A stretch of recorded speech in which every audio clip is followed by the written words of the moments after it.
నమస్తే, welcome to 6 TV. నా పేరు శాలిని. ముందుగా టాప్ న్యూస్ చూద్దాం.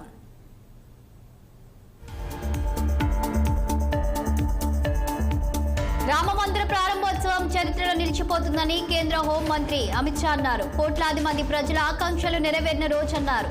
ప్రజలు ఎలా జీవించాలో చేసి చూపించిన ఆదర్శ పురుషుడు రాముడు అని కొనియాడారు. మోదీ సమయంలో అయోధ్య రామ మందిరానికి ఓ పరిష్కారం లభించిందని తెలిపారు. 22 జనవరి 2024న అన్ని సమస్యలకు తెరపడిందని లోక్సభలో వివరించారు ఆయన. ఎన్నికల మేనిఫెస్టోలో పెట్టిన అంశాలను ఒక్కొక్కటిగా నెరవేరుస్తున్నామని చెప్పారు. అనేక దేశాల్లో రామాయణానికి మంచి ఆదరణ ఉందన్నారు అమిత్ షా. తమ అస్తిత్వం కోసం ఎన్నో ఏళ్లు నిరంతరం పోరాటం చేసిన దేశం ఇది అన్నారు. 1528 నుంచి రామ మందిరానికి సంబంధించిన ఇష్యూ ఉందని, రామాయణం అంటే ఇతిహాసమే కాదు, ఒక జీవన విధానమని పేర్కొన్నారు ఆయన.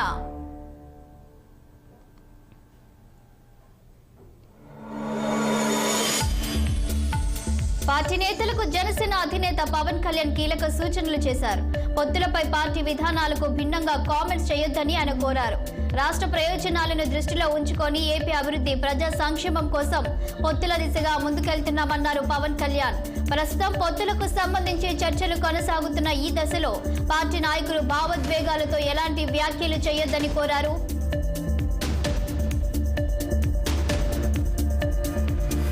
సైబర్ నేరగాళ్లు రోజు రోజుకు రెచ్చిపోతున్నారు. అమాయకమైన ప్రజలను మోసం చేసేందుకు ఏ ఒక్క మార్గాన్ని వదలడం లేదు. తాజాగా సూపర్ స్టార్ మహేష్ బాబు కుమార్తె పేరుతో కొందరు వ్యక్తులు మోసాలకు పాల్పడుతున్నారు.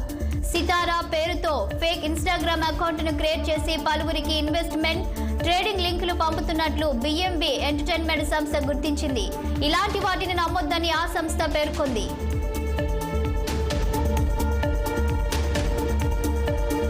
తెలంగాణ ప్రభుత్వం అసెంబ్లీలో ఓటాన్ అకౌంట్ బడ్జెట్ ను ప్రవేశపెట్టింది. 2024-25 ఆర్థిక సంవత్సరానికి 2,75,891 కోట్ల అంచనాతో బడ్జెట్ ను డిప్యూటీ సీఎం భట్టి విక్రమార్క ప్రకటించారు.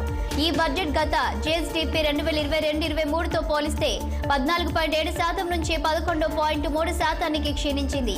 ఈ బడ్జెట్ లో రెవెన్యూ వ్యయం 2,11,178 కోట్లు కాగా 29,669 కోట్లు మూలధనంగా కేటాయించారు. ఈ బడ్జెట్ లో ప్రత్యేకంగా 6 గ్యారంటీల అమలు కోసం 53,196 కోట్ల రూపాయలను కేటాయించారు. ఐటీ శాఖకు 774 కోట్లు, ఇందిరమ్మ ఇండ్ల నిర్మాణానికి 7,740, నీటి పారుదల శాఖకు 28,024 కోట్లు, బీసీ సంక్షేమానికి 8,000 కోట్లు, గురుకుల పాఠశాల భవనాల నిర్మాణానికి 1,546 కోట్లు, ఎస్సీ సంక్షేమానికి 21,874 కోట్లు, ఎస్టీ సంక్షేమానికి 13,313 కోట్లు, విద్యారంగానికి 21,389 కోట్ల రూపాయలను కేటాయించారు. టీడీపీ జనసేన అభ్యర్థుల ప్రకటనకు రంగం సిద్ధమవుతుంది. ఇప్పటికే దీనికి సంబంధించిన జాబితా తయారైనట్లు విశ్వసనీయ వర్గాలు చెబుతున్నాయి. ఢిల్లీ పర్యటన అనంతరం హైదరాబాద్ చేరుకున్న చంద్రబాబు అభ్యర్థుల ఎంపికపై కసరత్తులు చేస్తున్నట్లు తెలుస్తుంది. మరోవైపు జనసేన అభ్యర్థులపై పవన్ ఓ క్లారిటీకి వచ్చినట్లు వార్తలు వస్తున్నాయి. ఈ నేపథ్యంలో చంద్రబాబు ఒకేసారి ఉమ్మడి అభ్యర్థుల పేర్లను ప్రకటించనున్నట్టు తెలుస్తోంది.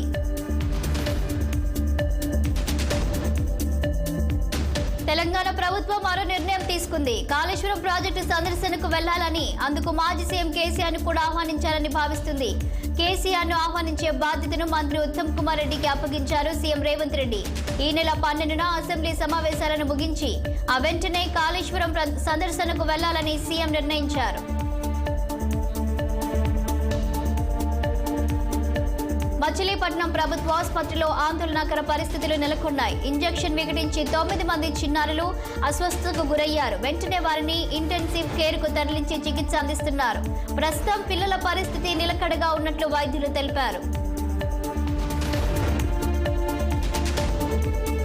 పాకిస్తాన్ సార్వత్రిక ఎన్నికల అనూహ్య ఫలితాలు వెలువడుతున్నాయి. జైలులో ఉన్న ఇమ్రాన్ ఖాన్ బలపరిచిన స్వతంత్ర అభ్యర్థులు విజయఢంకా మోగిస్తున్నారు. పూర్తి స్థాయి ఫలితాలు ఇంకా వెల్లడి కాలేదు. బ్యాలెట్ పత్రాల లెక్కింపు నెమ్మదిగా కొనసాగుతోంది. ప్రస్తుత ఫలితాల సరళి చూస్తుంటే హంగ్ ఏర్పడే అవకాశాలు అధికంగా కనిపిస్తున్నాయి.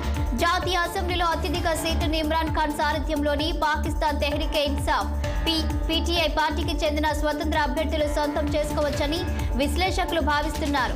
రెండో స్థానంలో మాజీ ప్రధాని నవాజ్ షరీఫ్ నేతృత్వంలోని పాకిస్తాన్ ముస్లిం లీగ్ పీఎంఎల్ఎన్ నిలిచే అవకాశం ఉంది.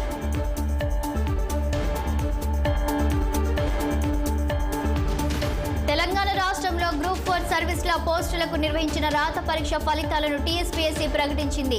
ఇందులో 7,26,837 మంది అభ్యర్థుల ర్యాంకులు పొందుపరిచినట్టు పేర్కొంది. ధృవీకరణ పత్రాల పరిశీలనకు ఎంపికైన అభ్యర్థుల జాబితాను తర్వాత విడుదల ప్రకటిస్తామని తెలిపింది. పరీక్షల్లో తిరస్కరణకు గురైన వారి వివరాలను జీఆర్ఎల్లో పొందుపరచలేదని స్పష్టం చేసింది.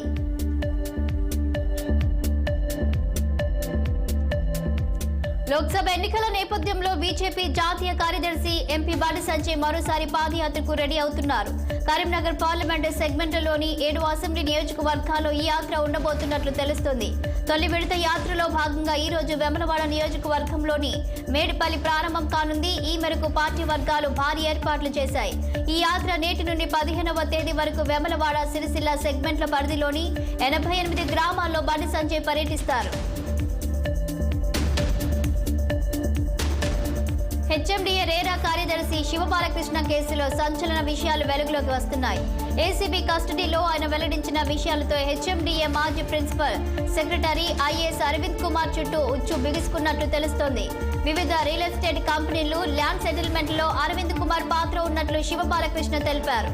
అరవింద్ కుమార్ చెప్పినట్లే ఆయన వ్యవహరించానని కన్ఫెషన్ స్టేట్మెంట్ లో వివరించారు. శివబాలకృష్ణ అందించిన స్టేట్మెంట్ ను అధికారులు కోర్టుకు అందించారు.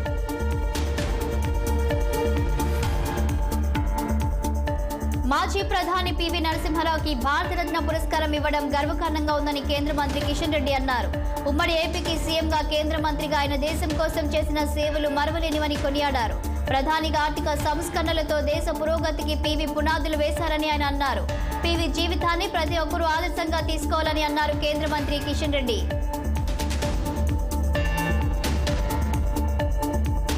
నెల్లూరు జిల్లా కావలి ముసినూరు టోల్ ప్లాజా వద్ద ఘోర రోడ్డు ప్రమాదం చోటు చేసుకుంది. చెన్నై నుండి హైదరాబాద్ వెళ్తున్న ప్రైవేట్ బస్సును లారీ ఢీకొట్టింది. ఈ ప్రమాదంలో 7 మృతి చెందగా 15 మందికి తీవ్రంగా గాయపడ్డారు.